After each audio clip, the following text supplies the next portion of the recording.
Episode 79।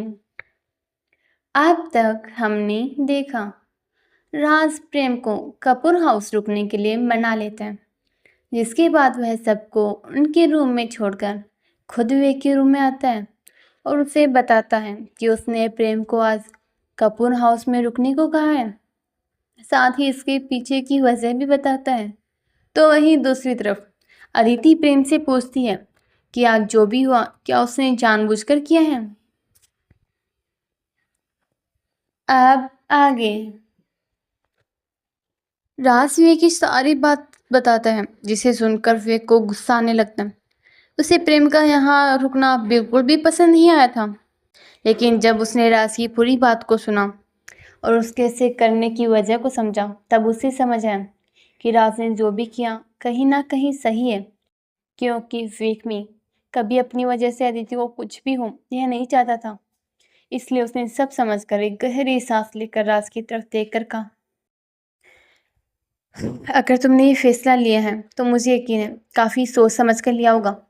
फिक्र मत कर, तेरे हर फैसले में मैं तेरे साथ हूँ, चाहे उसके लिए भी मुझे प्रेम सिंह घानिया जैसे इंसान को ही क्यों ना झेलना पड़े। यह कहकर विवेक एक गहरी सांस लेता है और खुद को शांत करता है। वहीं विवेक की बात सुनकर राज काफ़ी खुश होता है और उसकी तरफ देखकर कहता है, सच्ची भाई, इसका मतलब आप मुझसे नाराज तो नहीं है ना। राज की बात सुनकर विवेक उसके गालों को हाथों में लेते हुए कहता है, पागल है क्या तू? तूने सोच भी कैसे लिया कि मैं तुझसे नाराज हो सकता हूँ?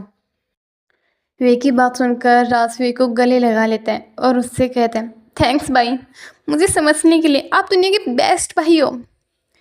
राज की बात सुनकर विवेक भी उसको कस कर गले लगा लेता है और उससे कहता है, तू भी तो बेस्ट है, और फिर मैंने अपनी नासमझी में पहले ही कई रिश्ते खराब कर दिए, अब और नहीं। विवेक की बात सुनकर राज कहीं ना कहीं समझ जाता है कि विवेक कहीं ना कहीं शालिनी की बात करें, जिसे सुनकर वो उनसे कहता है, तो जिन रिश्तों को खराब किया उसे सही कर लो ना भाई। राज की बात सुनकर विवेक हल्की स्माइल के साथ कहता है, अच्छा।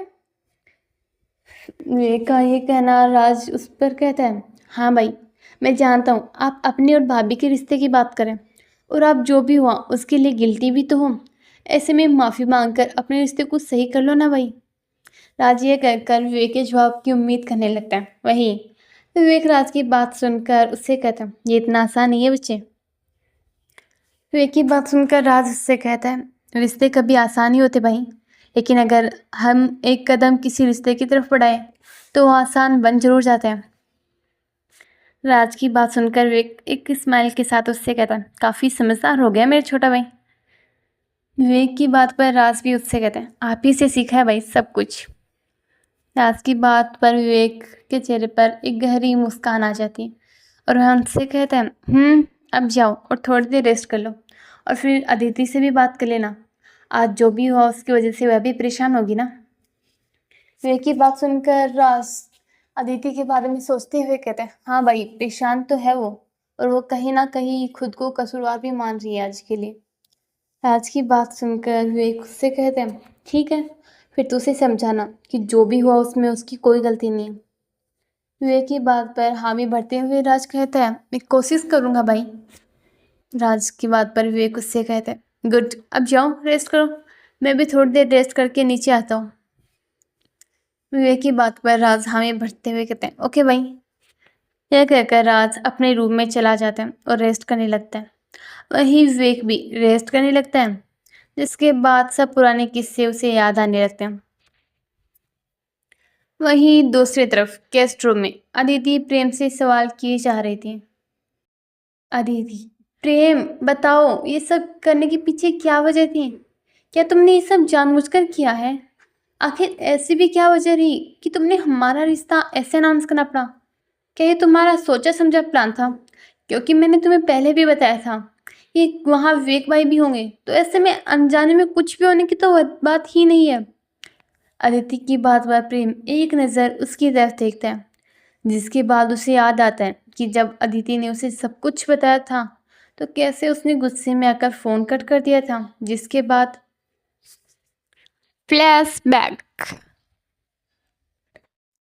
प्रेम अपनी ऑफिस में बैठकर बेसब्री से अदिति के फ़ोन का इंतज़ार कर रहा था ताकि वो उसे लेने जा सके और उसके साथ आज का दिन स्पेंड कर सके।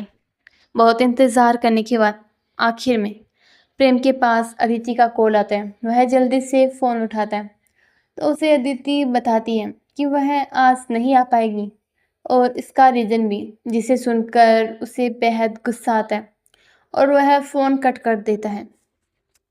उसे ये सोचकर बहुत गुस्सा आ रहा था कि उसने आज उन दोनों के लिए कितने सारे प्लान बनाए और अदिति ने एक बार भी उस बारे में परवाह ना करके राज के साथ लंच पर जाने के लिए हामी भर दी है।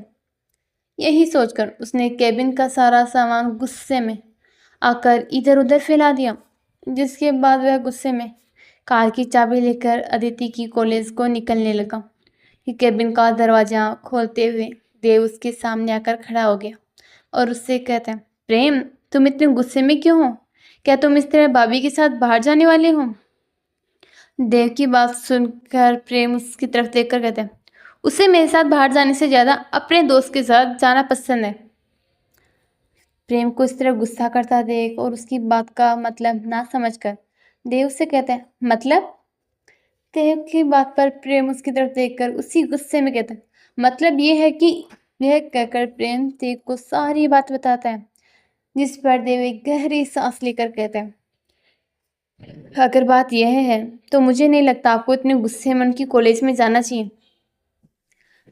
प्रेम, जो कि पहले से ही गुस्सा था, देव की बात सुनकर उसे बेहद गुस्सा आने लगता है और वह अपनी आईब्रोज रोल करके उससे कहता है, और तुम्हें ऐसा क्यों लगता है? प्रेम की बात सुनकर और उसका गुस्सा समझकर देव शांतिपूर्ण उससे कहता है, क्योंकि मुझे कुछ पता चला और उसी वजह से मैंने इस कहा है। देव की बात सुनकर प्रेम उसकी तरफ क्यूरियोसिटी से देखते हुए कहता है, क्या पता है चला है तुम्हें? प्रेम की बात पर देव उसे बताता है, यही कि जिस लड़की से आपने पहले शादी होने वाली थी वह कहाँ गई और क्यों? देव की बात सुनकर प्रेम उसकी तरफ इरिटेशन से देखकर कहता है, इस समय इस बात का इससे क्या संबंध है? प्रेम की बात पर देव उसे समझाते हुए कहता है, संबंध है इसीलिए बता रहा हूँ। जब प्रेम देखता है कि देव उसे सीधे सीधे ना बताकर बातों ही बातों में उलझा रहा है तो वह इरिटेट होकर उससे कहता है, पहले बुझाना बंद करो और साफ साफ बताओ जो भी बात है। यह कहकर वह गुस्से में देव की तरफ देखने लगता है। वहीं देव जब प्रेम को इस तरह इरिटेटिंग और गुस्से में देखता है तो उससे कहता है, तो सुनिए, फिर उस लड़की को भगाने वाला कोई और नहीं विवेक कपूर ही है। और यह नहीं, मैंने पता करवाया उस इंसान के बारे में जिसके बारे में आपने बताया था कि वह भाभी पर नज़र रख रहा था। वह इंसान विवेक का ही आदमी था, जिसका मतलब साफ है कि उन्हें पता है आपकी और भाभी की शादी के बारे में। इसके अलावा जब आज हम कॉलेज में भाभी और निशा को छोड़ने गए थे तब राज भी वही था। मैंने आते टाइम देखा था उसे, जिसका मतलब यह हो सकता है कि उसने आप दोनों की बातें सुन ली हो, जिस पर उसने जानबूझकर ऐसा किया हो। ऐसे में आपका वहाँ पर जाना और भाभी को कुछ भी कहना आपके और भाभी के रिश्ते में फूट डाल सकता है। और क्या आप अभी भी जानना चाहेंगे? देव की बात सुनकर प्रेम का गुस्सा और बढ़ जाता है। उसे यह जानकर कि ये सब विवेक ने जानबूझकर किए हैं बेहद गुस्सा आ रहा था, लेकिन उसने अंत में अपने गुस्से को कंट्रोल किया और कहा खुद से ही, इस बार नहीं विवेक, तुम एक बार मुझसे मेरे प्यार को दूर कर चुके हो और उस वक्त मैंने तुम्हें माफ़ भी कर दिया, लेकिन इस बार नहीं। मैं तुम्हें या किसी को भी अदिति को मुझसे दूर नहीं करने दूंगा। तुम जानते नहीं हो अदिति मेरे लिए क्या है, और अगर तुमने उसे मुझसे दूर करने की कोशिश की तो मैं इस बार ये बात भूल जाऊंगा कि मैंने कभी तुमसे दोस्ती की थी, और फिर मैं तुमसे तुम्हारा सब कुछ छीनने में बिल्कुल भी टाइम नहीं लगाऊंगा। सब कुछ मतलब सब कुछ।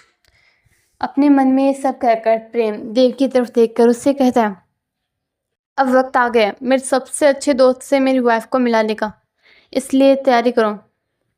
प्रेम की बात पर देव एक सरकास्टिक स्माइल के साथ कर रहा है, मैं समझ गया क्या करना है, आप फिक्र मत करिए, लेकिन उससे पहले आप भाभी को फ़ोन करके उन्हें बता दीजिए कि आपको उनके लंच पर जाने से कोई इशू नहीं है, वरना प्लान फ्लॉप हो जाएगा। देव की बात सुनकर प्रेम हामी बढ़ते हुए कहते हैं, ठीक है। यह कहकर प्रेम अदिति को कॉल काटता है और जिसके बाद उससे बात करके फ़ोन कट करता है और देव के साथ अपने काम में लग जाता है।